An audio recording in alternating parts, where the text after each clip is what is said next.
শ্রী শ্রী তারক ব্রহ্ম মহানামের শুভ অধিবাসের মহেন্দ্র ক্ষণে প্রথমেই আমরা জানব অধিবাস শব্দের অর্থ কি অথবা অধিবাস কাকে বলে। শ্রীমদ্ ভাগবত বললেন, সুধীজন, অধিবাস শব্দের সরলার্থ হল স্থাপন অথবা সংস্থাপন, অর্থাৎ অধিবাস লগ্নে হবে ঘট স্থাপন। সুধীজন, ওই নিকুঞ্জ সেবা মন্দিরে দেখবেন আজ 6টি মৃত্তিকার ঘট স্থাপন করা হয়েছে। এখন প্রশ্ন, ঘট স্থাপন কেন?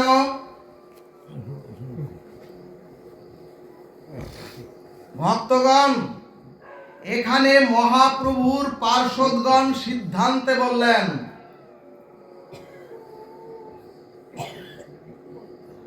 পূর্ণ ঘট করো স্থাপন। মাগো, পূর্ণ ঘট করো স্থাপন, অর্থাৎ শূন্য নয়, পূর্ণ ঘট করো স্থাপন। এখন প্রশ্ন, কেন অধিবাস লগ্নে পূর্ণ ঘট স্থাপন করতে হবে? এখানে পার্ষদগণ সিদ্ধান্ত বললেন, ওগো, আজ এই শুভ অধিবাস লগ্নে ওই নবদ্বীপ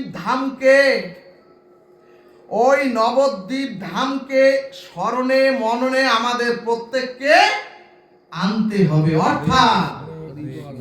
অর্থাৎ আজ নিত্যানন্দ, অর্থাৎ আজ অদ্বৈত, অর্থাৎ আজ গদাধর, অর্থাৎ আজ শ্রীবাস সহ মহাপ্রভুকে ওই নবদ্বীপ ধাম থেকে এখানে আমাদের স্মরণে মননে আনতে হবে।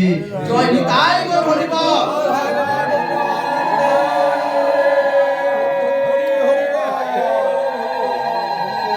জয় রাধারানীর জয়, জয় বৃন্দাবনের জয়, জয় সাধুগুরু। শ্রী ভক্তমণ্ডলী, আমাদের প্রত্যেককে আজকে বলতে হবে, হে নিতাই, আজকে আমাদের প্রত্যেককে মনে প্রাণে বলতে হবে, স্মরণে মননে, হে গৌর, হে অদ্বৈত, তোমরা যদি এখানে সংকীর্তন যজ্ঞে না আসো, ওগো, আমাদের বলতে হবে, তোমরা যদি এখানে না আসো তাহলে তো সংকীর্তন হবে না। সংকীর্তন অনিন্দ সুন্দর হবে না। অর্থাৎ আমাদের বলতে হবে, হে মহাপ্রভু, তুমি আগমন না করলে এ হরিনাম তো হবে না। কারণ কি? কারণ তুমিই তো হে মহাপ্রভু সংকীর্তনের পিতা। সুধীজন, আর মহাপ্রভু হচ্ছেন সংকীর্তনের পিতা, আর এই তারক ব্রহ্ম হরিনাম হচ্ছে মহাপ্রভুর পুত্র। তাহলে সুধীজন, অধিবাস লগ্নে 6টি ঘটে শুধু পঞ্চতত্ত্ব আর ওই নবদ্বীপ ধামকে বসালেই হবে না। 5টি ঘটের পরে 6ষ্ঠ ঘটে ওই ব্রজের ওই গোলক বিহারী রাধা মাধবকেও বসাতে হবে, অর্থাৎ রাধা কৃষ্ণকেও স্থাপন করতে হবে। বলমন রাধা কৃষ্ণ।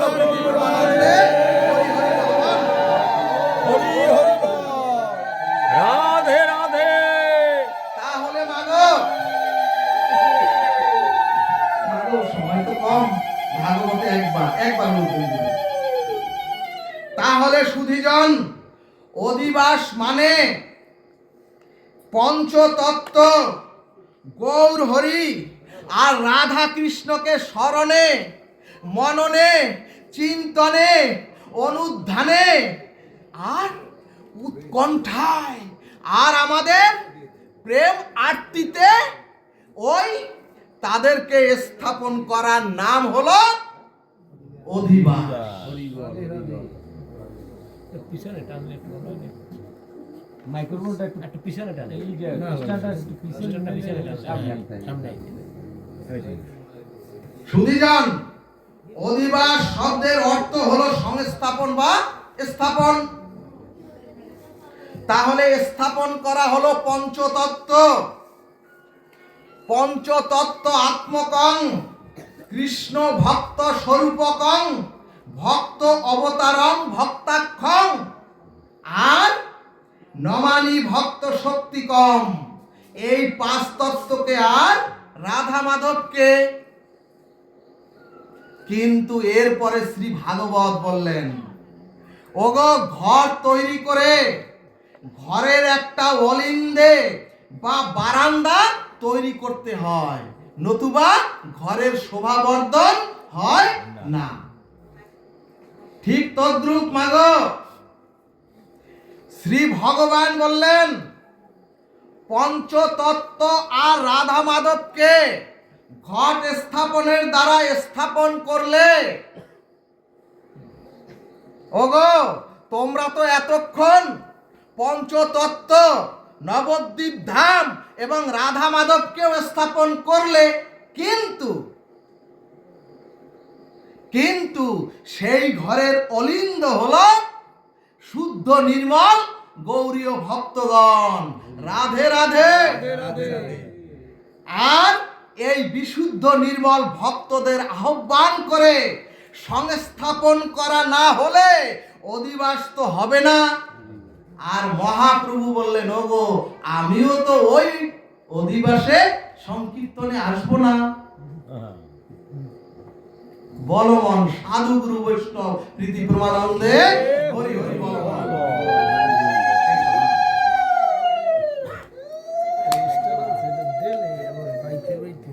তাহলে সুধীজন, ভগবান বলছেন আমাকে আহ্বান করলে অধিবাস হবে না, পঞ্চতত্ত্বকে আহ্বান করলে অধিবাস হবে না, নবদ্বীপ ধামকে বসালে অধিবাস হবে না, যদি গৌরীয় বিশুদ্ধ নির্মল এই ভক্তকে এখানে সংস্থাপন না করা হয়। হরে কৃষ্ণ, জয় রাধে। সুধীজন, অধিবাস কাকে বলে? তাহলে ভগবান বলছে, ওগো ওই পঞ্চতত্ত্ব, নবদ্বীপ ধাম এবং রাধা মাধবকে বসালেও হবে না।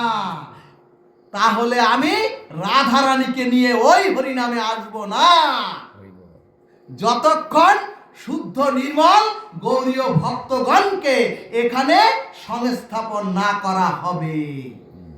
প্রেম সে বলো রাধে রাধে। এজন্যই ভক্ত আর ভগবানকে স্থাপন আর সংস্থাপন করার নাম হলো অধিবাস। এজন্যই ভাগবত বললেন, ওগো নিমন্ত্রণ করো বৈষ্ণব জনে, অর্থাৎ বৈষ্ণব ভক্তকে নিমন্ত্রণ করো, না হলে ভগবান রাধারানী ওই সংকীর্তন যজ্ঞ থেকে মুখ ফিরিয়ে চলে যাবেন। এখানে একটি প্রশ্ন, সংকীর্তন যজ্ঞে বাজার থেকে কুর্মকারের মৃত্তিকার ঘটে গঙ্গা জল দিয়ে পূর্ণ ঘট তো স্থাপন করা হয়েছে। ভগবান বললেন, ওগো ওগো ওই মৃত্তিকার ঘট না, ওগো তোমরা যে মৃত্তিকার ঘট বসিয়েছ, ওগো ওটি হলো প্রতীকী, ওই ঘট হলো প্রতীকী। ভগবান বললেন, তোমাদের শ্রীনিবাস রূপী দেহ ঘট, ওই শ্রীনিবাস রূপী দেহ ঘট কি তোমাদের সংকীর্তন যজ্ঞে সংস্থাপন করতে হবে। রাধে রাধে। এখন প্রশ্ন, ঘট স্থাপন হয় কিন্তু কুঞ্জ সেবা মন্দিরে, ঘট তো এদিকে হয় না, ওই কুঞ্জ সেবা মন্দিরে হয়, মহাপ্রভুর আর নিতাইয়ের একেবারে চরণ প্রান্তে। অর্থাৎ ভাগবত বললেন, ওগো ওগো তোমাদের দেহ ঘটকেও আজ, ওগো তোমাদের দেহ ঘটকেও আজ গৌর গোবিন্দের চরণে স্থাপন করে দাও। জয় নিতাই গৌর হরি বল।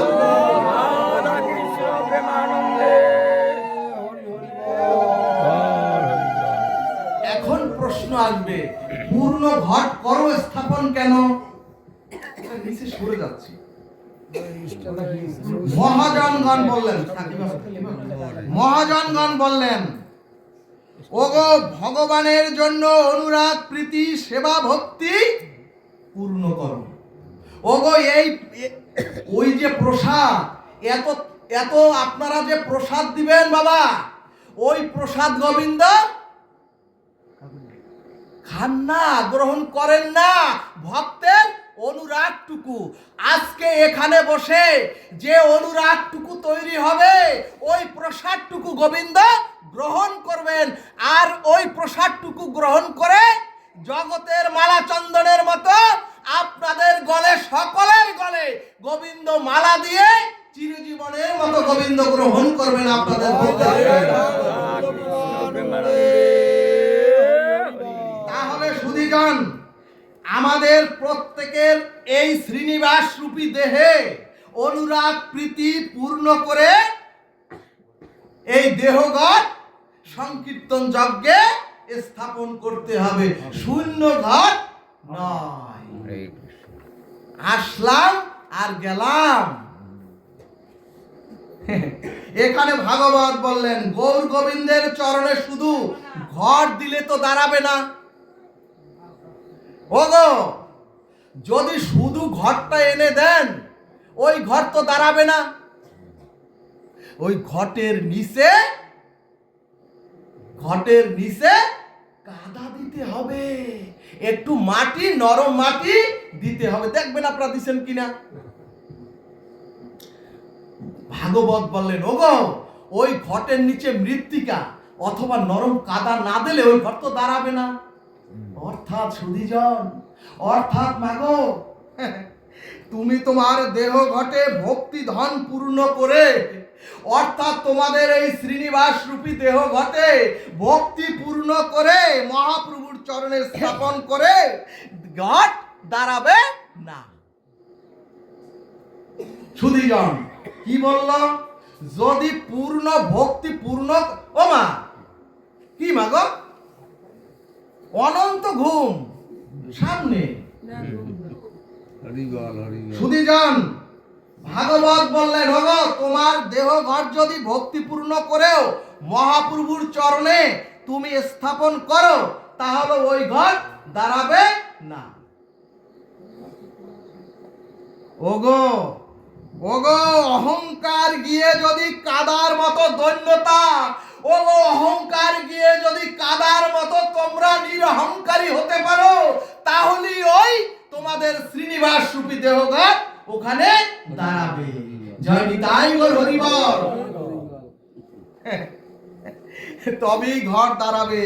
ভাগবত বললেন, আমি যত বড়ই তিলকধারী হই, আমি যতই বৈষ্ণবধারী হই, আর যত বড় গোসাইধারী হই,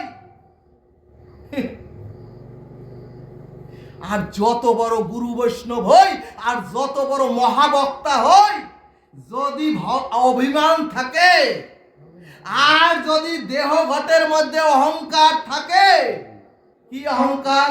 আমি বক্তা, আমি অনেক বড় শ্রোতা, আমি অনেক বড় কীর্তনিয়া, আর যদি অহংকার থাকে আমি ভক্ত, আমি গায়ক, আমি শ্রেষ্ঠ, এই অহংকার যদি থাকে, তাহলে এই শ্রীনিবাস রূপী দেহঘট কখনোই দাঁড়াবে না, আর গোবিন্দ রাধারানী গ্রহণ করবেন না। এখন প্রশ্ন, ঘটের উপরে আমের পল্লব এবং আমের পল্লবের উপরে ধান দুর্বা, আবার দেখবেন ওই ঘটের মধ্যে একটি লাল গামছা পেঁচিয়ে দেয়া হয়, এবং ঘরটিকে হস্তশিল্প দিয়ে, ঘরটিকে ওই যে দেখেন এখান থেকে দেখা যায় হস্তশিল্প দিয়ে তিলক বা মাঙ্গলিক চিহ্ন দেয়া হয় ওই ঘটে। এখানে ভাগবত বললেন প্রথমে দেহ ঘটকে দৈন্য নিরভিমানে রাধা মাধবের চরণে স্থাপন আর শ্রদ্ধা ভক্তিতে দেহ ঘটকে পূর্ণ করে আপনার আমার দেহ ঘটকে তিলক চন্দন চিহ্ন করে ওই দেহ ঘট পূর্ণ করো।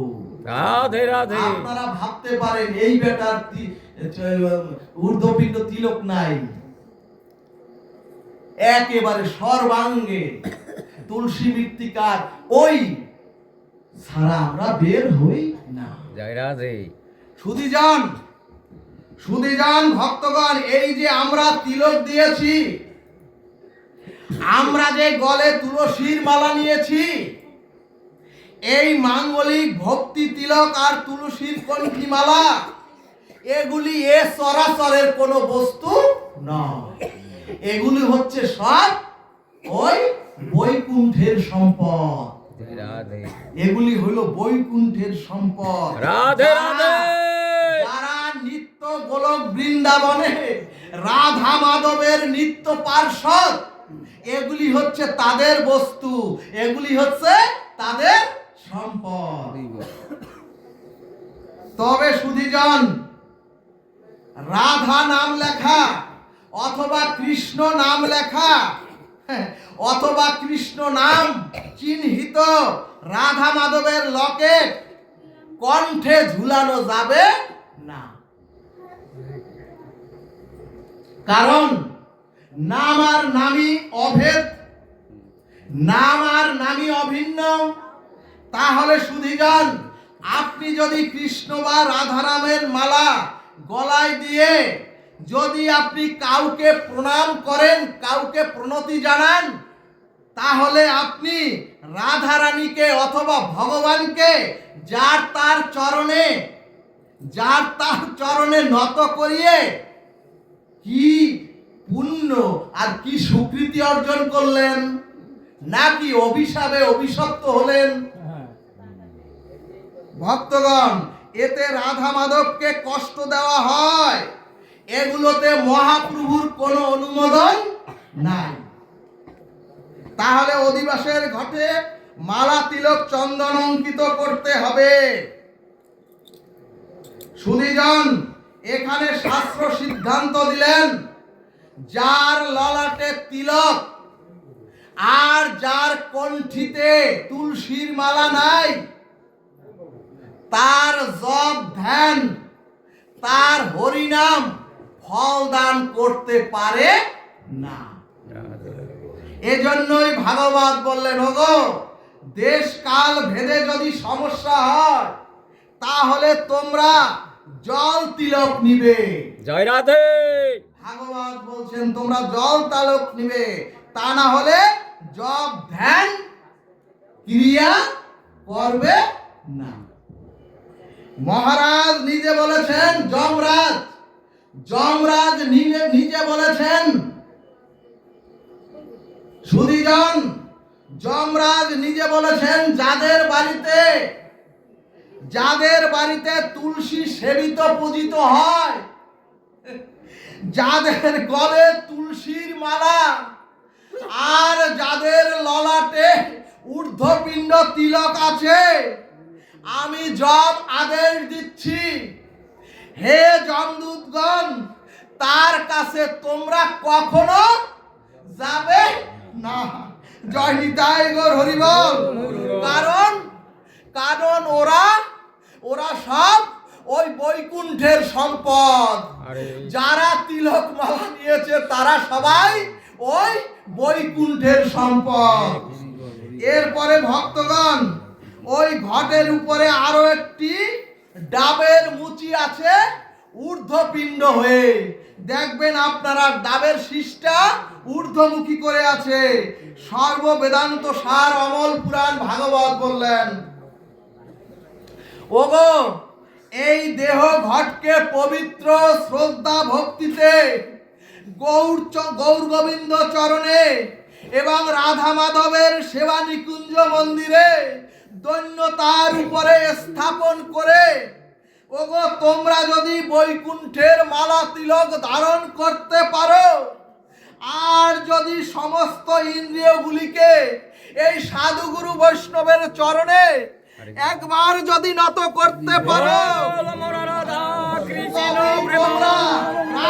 কৃষ্ণের অপ্রাকৃত প্রেম ভক্তি ফল প্রাপ্ত হয়ে সকলেই তোমরা বৃন্দাবনের নিত্য ধামের যাত্রী হবে। রাধা কৃষ্ণ প্রীতিমানন্দে হরি হরি বলবান। রাধে রাধে। সুধীজন, এত দেরি হয়ে গেল, আমার তো বাসায় গিয়ে মোবাইলে একটি পাঠ শোনাতে হবে।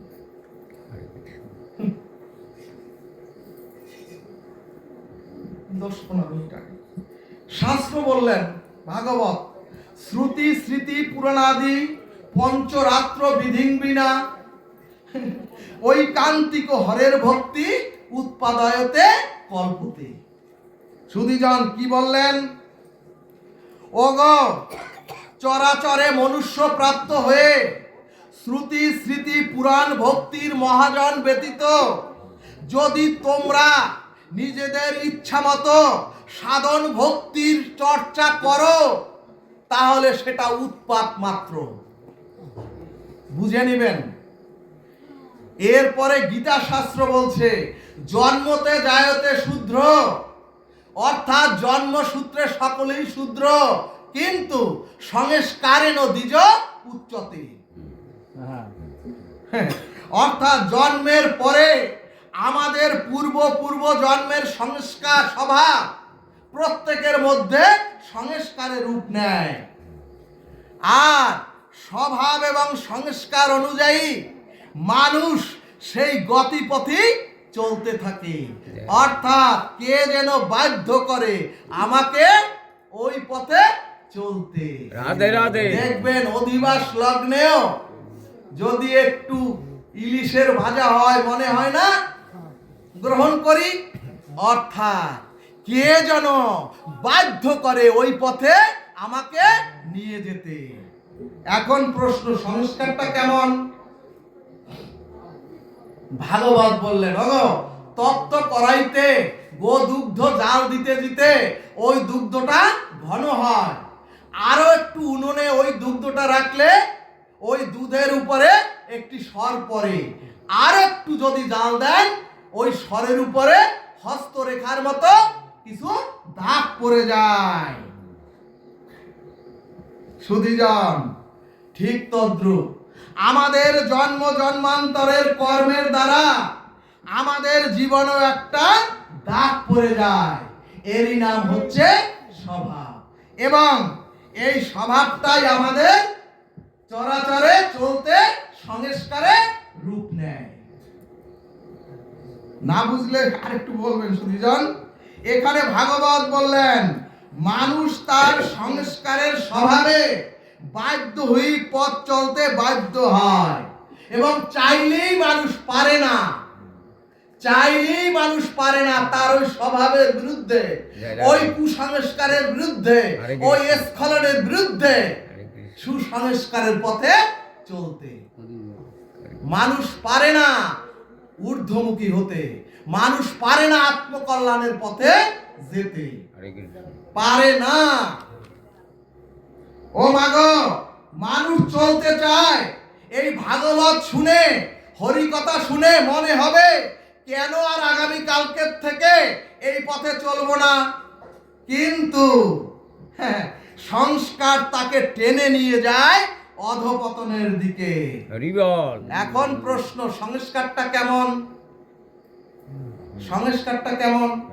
সুধীজন, কুমিল্লার এক ভাগবত পাঠে হাজার হাজার ভক্তের মধ্যে একজন উঠে দাঁড়িয়ে বলছে, প্রভু আপনি তো অনেক কঠিন কথা বলেন, একটু মুক্তির কথা বলেন।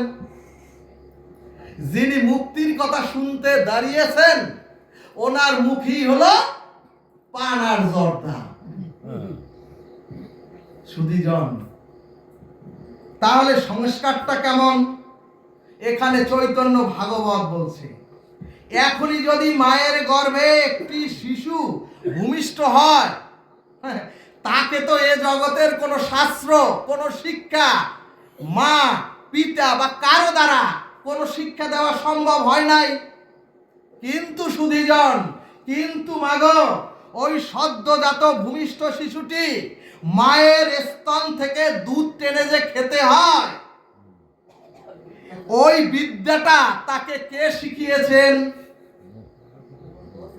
অর্থাৎ মাগো, মায়ের স্তনে মুখ দিয়ে যে দুধ টেনে খেতে হয়, এই বিদ্যাটা সদ্যজাত ওই শিশু জানলো কিভাবে, শিখলো কোথায়?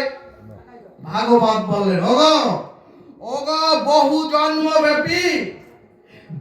জন্মব্যাপী ওই শিশু বহু মায়ের গর্ভে জন্ম নিয়ে বহু মায়ের ওই স্তন থেকে দুধ টেনে খেতে খেতে ওই স্বভাব, ওই সংস্কার ওকে শিখিয়ে দিয়েছে। কারণ শিখানো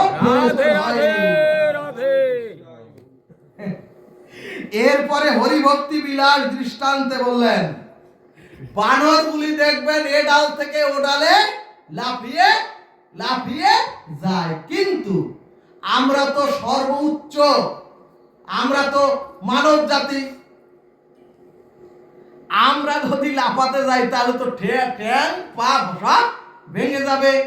শাস্ত্র বললেন বানর পারে, কারণ ওই বানর বহু জন্ম থেকে শাখা থেকে শাখায় লাফানোর অভ্যাস আছে, বিধায় ও পারে।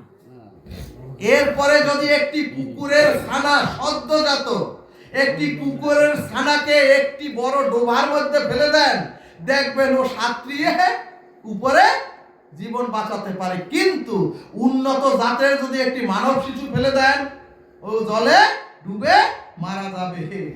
ভাগবত বললেন ওর সংস্কার জীবন বাঁচানোর জন্য জল থেকে উঠতে পেরেছে। ঠিক তদ্রূপ আমরাও বাধ্য হই, পূর্ব সংস্কার অনুযায়ী আমরাও বাধ্য হই প্রত্যেকে চরাচরে মনুষ্য প্রাপ্ত হয়ে পূর্ব সংস্কার অনুযায়ী চলতে। এখানে সর্ববেদান্ত সার ভাগবত বলেন, ওগো ভক্তি ভজন তাকি বলে, ও মাগো ভক্তি ভজন তাকি বলে, যখন আপনি ওই কুসংস্কারের বিরুদ্ধে, ওই আপনার পূর্বজাত সংস্কারের বিরুদ্ধে, যখন আপনি ওই স্বভাবের বিরুদ্ধে আপনি যখন যুদ্ধ ঘোষণা করে ভক্তি ভজনের পথে, শুদ্ধ ভজনের পথে এগিয়ে যাবেন, এর নাম হচ্ছে ভজন, এর নাম হচ্ছে ভক্তি।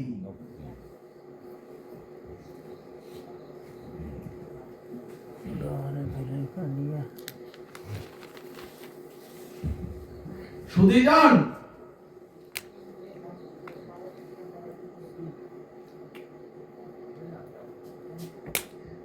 কালীয় দমন লীলাতে শ্রী গোবিন্দ যমুনার কালীয় হ্রদের বিষময় জলে কালীয় নাগকে ভগবান দমন করেছিলেন। কালীয় নাগকে ভগবান নিধন করেননি, দমন করেছিলেন। ভক্তগণ, এই কালীয় দমন লীলার প্রতিপাদ্য হলো, ওগো আমাদের এই হৃদয় বৃন্দাবনটাই হচ্ছে, আমাদের এই হৃদয়টাই হচ্ছে শ্রী বৃন্দাবন। প্রত্যেকে আমাদের এই হৃদয়টাই হচ্ছে শ্রী বৃন্দাবন, এবং প্রতিটি জীবের হৃদয় বৃন্দাবনে, এবং প্রতিটি জীবের হৃদয় বৃন্দাবনে ভক্তির গঙ্গা যমুনা প্রবহমান। ভাগবত সিদ্ধান্তে বললেন, ভক্তি জীবকে কোথাও থেকে আনয়ন করতে হবে না, ভক্তি জীবকে কোথাও থেকে আমদানি করতে হবে না নিজের এই শ্রীনিবাস রূপী দেহের মধ্যে। অর্থাৎ আমাদের হৃদয় বৃন্দাবনী গঙ্গা যমুনার কৃষ্ণ প্রেম স্বতঃসিদ্ধভাবেই সেখানে আমাদের হৃদয় বৃন্দাবনে প্রতিটি জীবের হৃদয়ে প্রবহমান। শ্রী শ্রী চৈতন্য চরিতামৃত বললেন, নিত্য সিদ্ধ কৃষ্ণ প্রেম, নিত্য সিদ্ধ কৃষ্ণ প্রেম সাধ্য কবু নয়। আপনি যে সাধনা করে এই কলিতে আপনি সাধনা করে প্রেম ভক্তি প্রাপ্ত হবেন, সেটা সম্ভব সাধ্য নয়। অর্থাৎ কৃষ্ণ প্রেম কখনো সাধনা করে আপনি আমি পাব না। কারণ শত সিদ্ধ জীবের হৃদয়ে কৃষ্ণ ভক্তির যমুনা বহমান। কিন্তু সুধীজন, এই হৃদয় বৃন্দাবনে প্রেম ভক্তির স্রোতস্বিনী যমুনার মাঝেও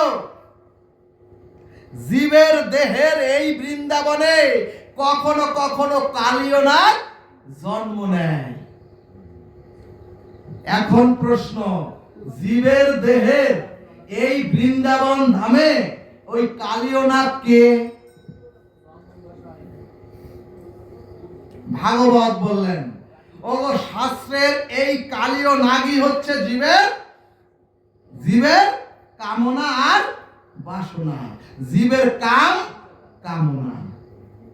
ও মাগো, আমাদের হৃদয়ে যেমন বৃন্দাবন আছে, আমাদের হৃদয়ে যেমন প্রেম ভক্তির গঙ্গা যমুনা প্রবাহমান আছে, আবার এই হৃদয় বৃন্দাবনে কাম ক্রোধরূপ বাসনাও আছে। এবং আমাদের জীবনের জরা ব্যাধি মৃত্যু অভিশাপের একটাই কারণ। এবং সুধীজন, আমাদের যে অধপতন, আমাদের যে জরা ব্যাধির অভিশাপ, আমাদের যে মৃত্যু ভয়, একটাই কারণ, ওই সসুখ বাসনার কামনার বিষ।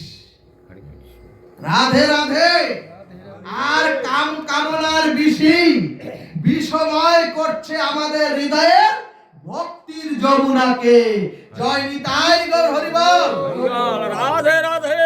সুধীজন, কারো অঙ্গে যদি একটি কাঁটা বিদীর্ণ হয়, তাহলে যেমন তার সর্বাঙ্গে ব্যথা ছড়িয়ে যায়, আর যদি ভাগবত বলছে, আর যদি কারো হৃদয়ে অনন্ত জন্মের কামনার বিষাক্ত কাঁটা বিদ্ধ হয়, তাহলে তার স্বস্তি, তাহলে সে শান্তি এ সরাসরে আর ওই কালে কিভাবে পাবে?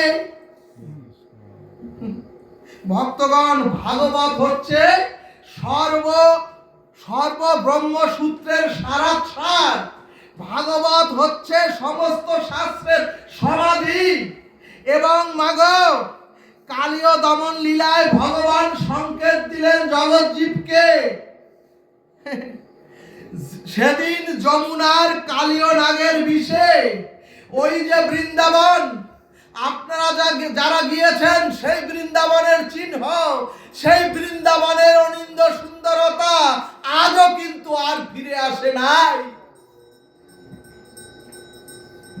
অর্থাৎ সেই বৃন্দাবনের বৃক্ষ বনরাজি গুলো ওই সময় ওই কালীয় নাগের বিষে সব পুরে ছারখার হয়ে গিয়েছিল।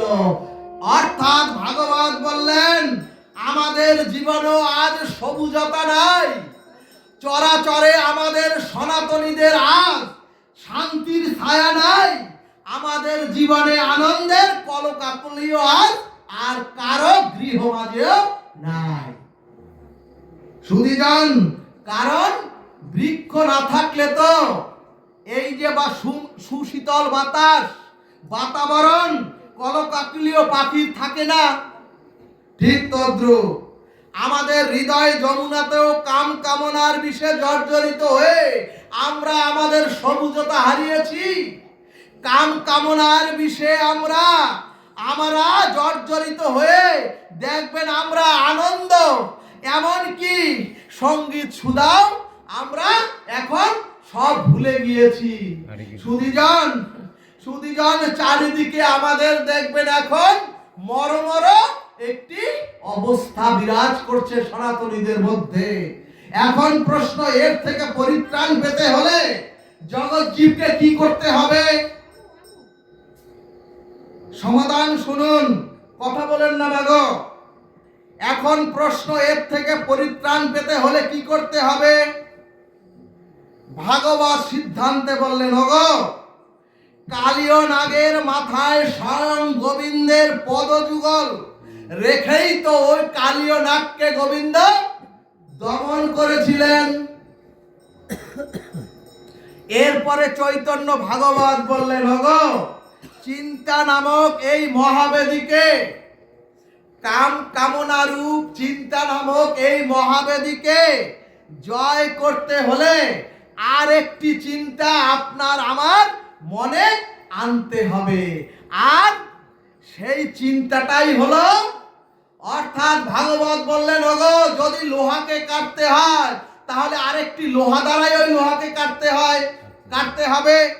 ভাগবত বললেন, আমাদের চিত্তের সাংসারিক ভোগ বাসনা আর সসুখ দেহ আসক্তির চিন্তাকে কাটতে গেলে ওগো, তোমাদেরও ভগবানের চরণ চিন্তা হৃদয়ে আনতে হবে।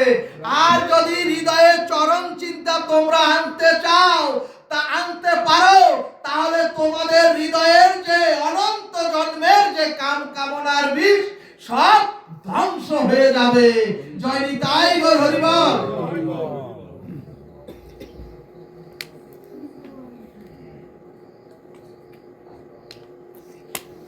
এখন প্রশ্ন, গোবিন্দ চরণে শরণাগতি অথবা আত্মসমর্পণের সংজ্ঞাটা কিরূপ? আমরা তো জানি, প্রতিদিন গোবিন্দ চরণে আমরা প্রণতি জানাই আর বলি, হে গোবিন্দ, আমি তোমার হলাম, নাকি? প্রত্যেকে বলি আর ভাবি গোবিন্দ আমাদের গ্রহণ করেছেন। কিন্তু ভাগবত বললেন, এটা আত্মসমর্পণ নয়। ভাগবত সিদ্ধান্ত দিলেন, আপনি যে সম্পূর্ণ আত্মসমর্পণ করেছেন তার কম করে তিনটি নিয়ম থাকতে হবে, লক্ষণ থাকতে হবে আপনার মধ্যে। আর যদি ওই তিনটি লক্ষণের একটি লক্ষণও না থাকে, আপনি আজও গোবিন্দের হতে পারেননি। আত্মসমর্পণের প্রথম লক্ষণ হচ্ছে আনুকূল্যেশ্ব সংকল্প। আনুকূল্যেশ্ব সংকল্প সুনিজন বিষ্ণু, অর্থাৎ ভগবানের চরণে তখনই আত্মসমর্পণের শুভ সূচনা হবে জগৎ জীবের, যখন ভগবানের সুখ সেবার জন্য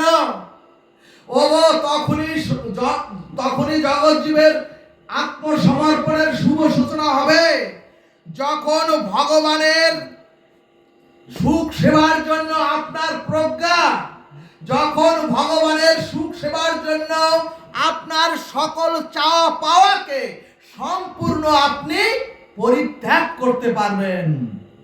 রাধে রাধে। চৈতন্য ভাগবত দৃষ্টান্তে বললেন, একজন ভূতত্ত্ববিদ একটি গঙ্গার ম্যাপ নিজে অঙ্কন করে গঙ্গাকে দর্শনের জন্য এগিয়ে গেলেন।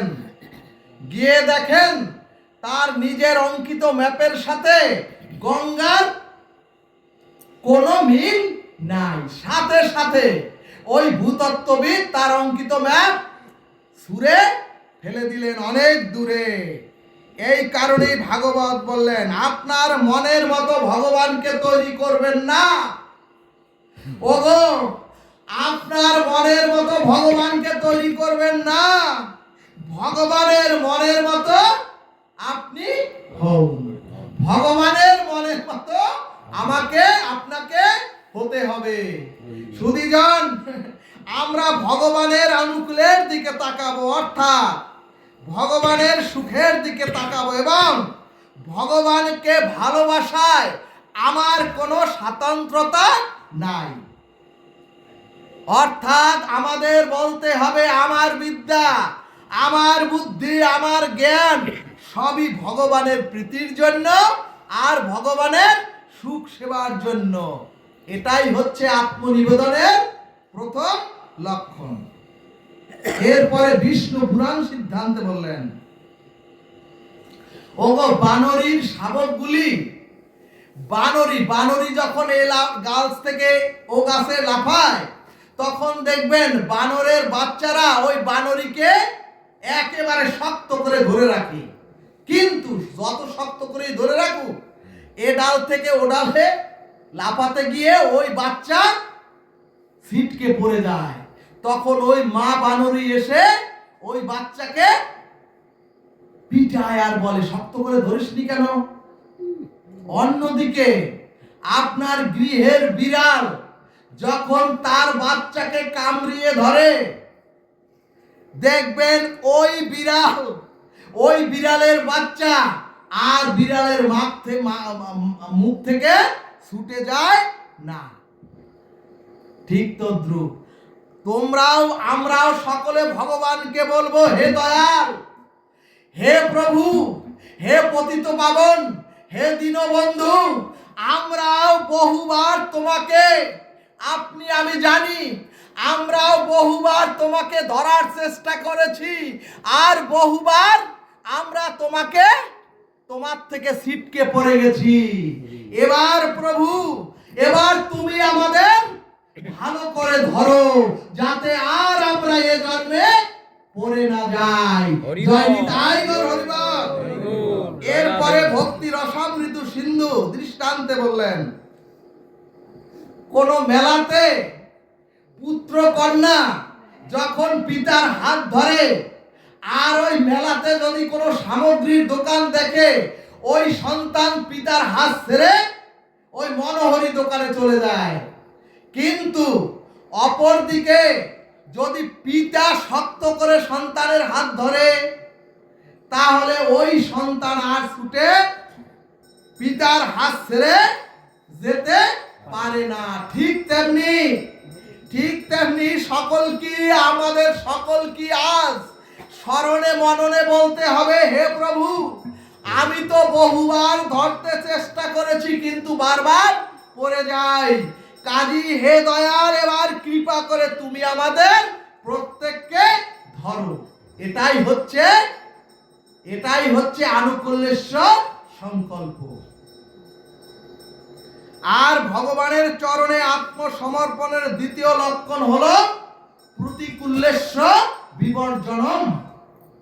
অর্থাৎ সুধীজন, যদি আপনি ভক্তিতে আসতে চান, যদি ভজনে আসতে চান, ভাগবতের এটাই হলো দিগদর্শন। সুধীজন, অর্থাৎ ভক্তি বিরোধী, অর্থাৎ শাস্ত্র বিরোধী অথবা ভগবানের প্রতিকূল আচরণ আমাদের প্রত্যেককে জীবন থেকে একেবারে পরিহার করতে হবে। সুধীজন, প্রথমটা যেমন ভগবানের অনুকূলময়ী অথবা ভগবানের সুখ সেবার জন্য আমাদের আত্মনিয়োগ করতে হবে, আর দ্বিতীয় লক্ষণ হলো ভক্তি বিরোধী, প্রেম বিরোধী, অর্থাৎ ভগবানের প্রতিকূল সমস্ত কর্ম থেকে আমাদের প্রত্যেককে বিরত করতে হবে। তবেই হবে প্রেম ভক্তি, তবেই হবে সাধন ভজন। কিন্তু ভাগবত বললেন, ওগো ভাগবত বলছেন, এরকম উপদেশ শুনলি, হাজারো উপদেশ শুনলি, প্রেম বিরুদ্ধ, শাস্ত্র বিরুদ্ধ অথবা প্রতিকূল স্বভাব জীব পরিত্যাগ করতে পারে না। ভক্তগণ, কতই তো শুনলাম, কতই তো হরিনাম করলাম, 3 দিন খুব হরিনাম করলেন, যদি নিজে হরিনাম গ্রহণ না করেন, এখানের ললিত তো আপনাকে কেউ মৃত্যুর সময় আপনার কর্ণে কেউ দেবে না। আপনার হরিনাম গ্রহণ করতে হবে। আপনি হরিনাম শুনলেন, প্রসাদ বুঝি হলেন না, এই হরিনাম দিয়ে কি হবে? আপনি 3 দিন খুব লাফালেন আর এখানে কান্নাকাটি করলেন, একাদশীর দিনেও যদি পঞ্চশস্য গ্রহণ করেন, এই হরিনাম দিয়ে কি হবে? এতদিন হরিনাম করলেন, এত লক্ষ্মী পূজা করলেন, এত রাধা গোবিন্দকে ভাবলেন, এত সরস্বতী পুজো করলেন, যদি ঘরের লক্ষ্মী কোর্টে উঠে বলে এই পিতা মাতাকে আমি চিনি না, এই ধর্মকে ত্যাগ করলাম, তাহলে এই ধর্ম করে, এই হরিনাম করে এই কি হবে?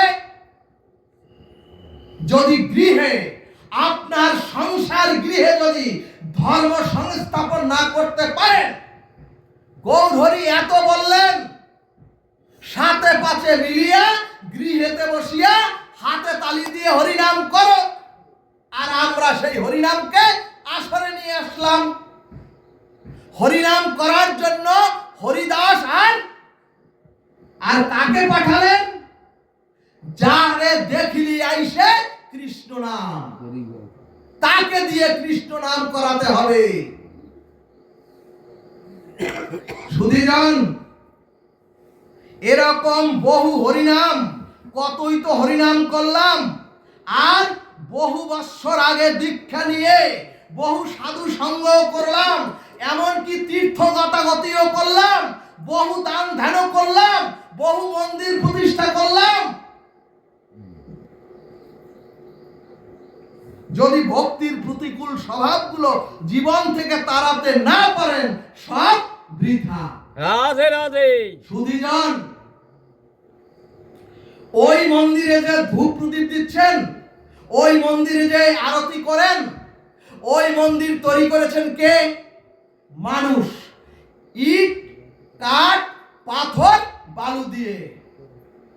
আর গোবিন্দ নিজে শ্রীনিবাস রূপী এই দেহকে নিজে তৈরি করেছেন। হৃদ্দেশ তিষ্ঠতি অর্জুন, আমি এখানে বাস করব। যে মানুষ তৈরি করলেন ইট কাঠ পাথর দিয়ে, সেই মন্দিরে নিত্য পুজো করেন, ধূপ জ্বালান। আর যে দেহ মন্দির গোবিন্দ তৈরি করলেন, সেই দেহ মন্দিরে নেশাদ্রব্য তোলেন কি করে?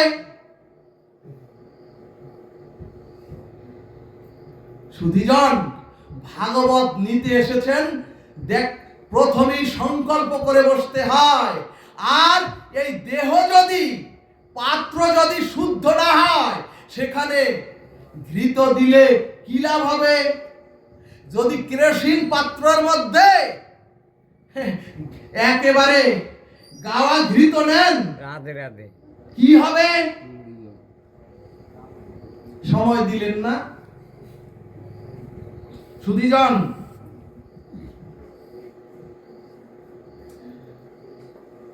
আমরা শিবজি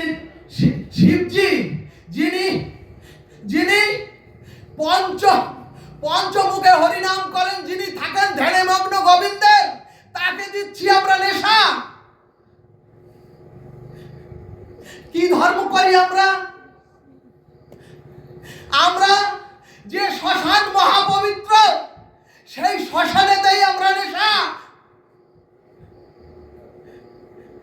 ভাগবত বলছে, ওগো ওই শখে যদি একটু মৃত তুলসী এক টুকরো দিতে পারেন, আর একবার হরে কৃষ্ণ মহামন্ত্র নিতে পারেন, ওই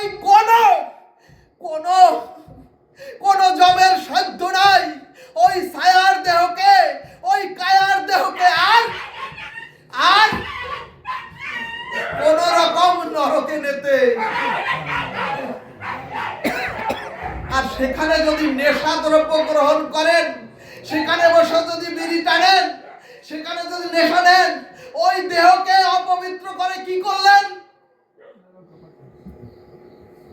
এখানে হরিভক্তি বিলাস বলছেন, যেদিন জীবের ভগবানের প্রতি খুব আসক্তি জন্মাবে, সেদিন জীবের বিবেক জাগৃত হবে।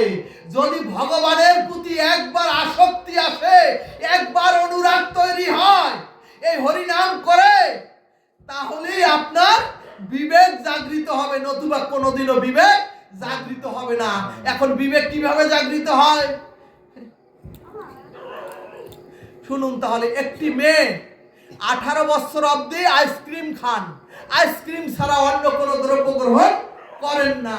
পরে 18 বছরে তার বিবাহ যোগ্য হলেন, তাকে তার পিতামাতা বিবাহ দিবেন। পাত্র ঠিক হলো, পাত্রের আত্মীয় স্বজনকে বলা হলো আমার মেয়ে কোন রকম আইসক্রিম ছাড়া অন্য কিছু গ্রহণ করে না। সুধীজন বিবাহ হলো, 2 বছরের মাথায় যখন ওই মেয়ের গর্ভে সন্তান এলো, তখন ডাক্তার ডাকা হলো। ডাক্তার বলল মাগো, এখন যদি আইসক্রিম গ্রহণ করো তাহলে ওই বাচ্চা তোমার অসুস্থ হয়ে জন্ম গ্রহণ করবে এই চরাচরে। তখন ওই মেয়েটি ভয়ে আইসক্রিম খাওয়া অনেকটা কমিয়ে দিল। সুধীজন বুঝে নেবেন। এরপরে সুধীজন মেয়েটির ওই 20 বছরের অভ্যাস, একটি ভয়ের চোটে, একবার ভয়ের জন্য, ওই মাতৃ স্নেহে, ওই সন্তানের অনুরাগে একেবারে প্রায় কমিয়ে দিল।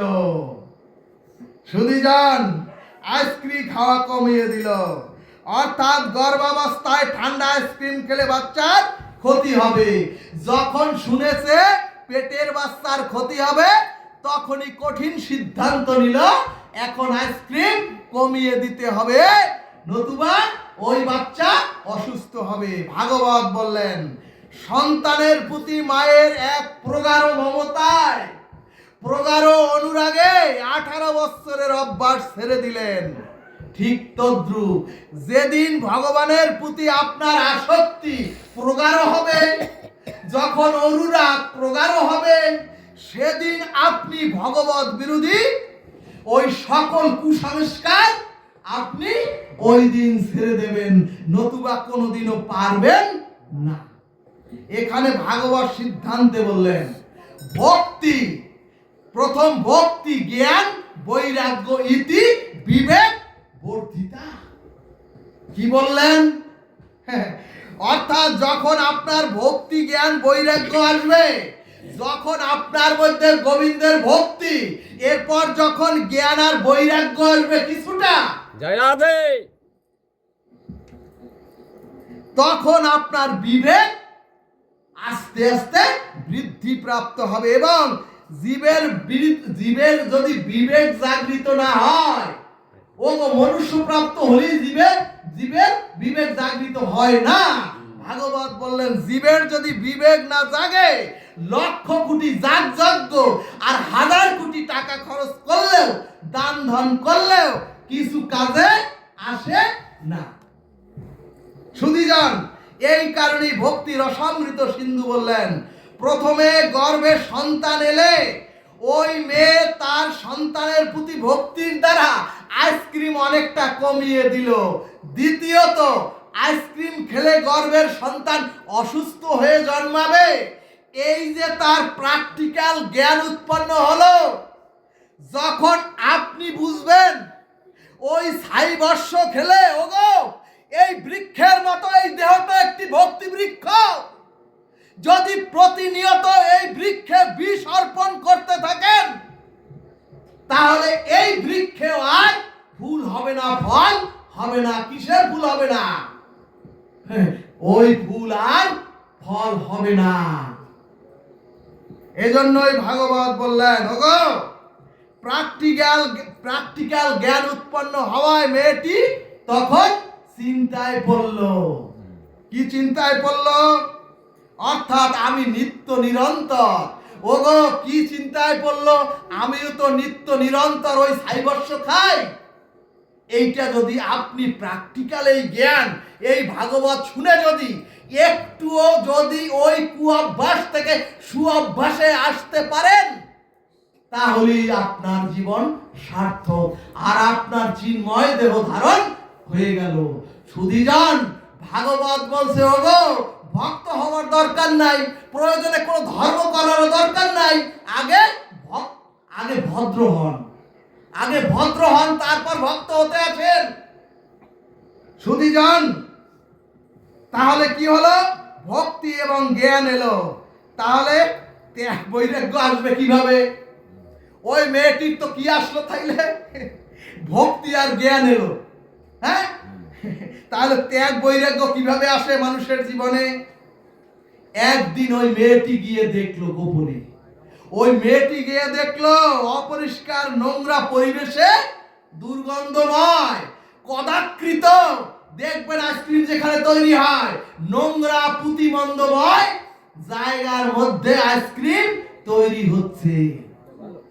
তখন মেয়েটি কঠিন সিদ্ধান্ত নিল, যখন দেখবেন শ্মশানে ওই দেহ সৎক্রিয়ায় কি হচ্ছে যদি ওইটা অনুভবে নিতে পারেন, আর যদি শ্মশানে গিয়েও গালগপ্প করেন, অনুভবে তো আসবে না। সুধীজন, যখন মেয়েটি দেখলো অপরিষ্কার নোংরা কদাকৃত জায়গায় আইসক্রিম তৈরি হচ্ছে, তখন মেয়েটি কঠিন সিদ্ধান্ত নিল। অর্থাৎ ওই মেয়েটির মধ্যে, আপনার মধ্যেও তখন কি আসবে? ত্যাগ আর বৈরাগ্য চলে আসবে। প্রেম সে বলো রাধে রাধে। রাধে রাধে। এরপরে আত্মসমর্পণের তৃতীয় লক্ষণ হলো রক্ষতি ইতি বিশ্বাস। অর্থাৎ সুধীজন, শ্রী গুরু কৃপা, ভাগবত ভজন, ভাগবত ধর্ম হরিনাম পেয়ে এরপরও যদি না বোঝেন, না বিশ্বাসে আনেন ভগবান, আর যদি দৃঢ়তা বিশ্বাসে আপনার মন নিবিষ্ট যদি না হতে পারেন, ভগবান আমাকে অবশ্যই রক্ষা করবেন। জয় নিতাই গৌর হরিবল। কিন্তু ভগবানের প্রতি এই বিশ্বাসটাই আজ আমাদের নাই। কারণ কি? একবার যাই বৈরাগ্যের কাছে, একবার যাই তান্ত্রিকের কাছে, আবার একবার আসি একটু গোবিন্দের কাছে। এটাকে ভক্তি বলে না।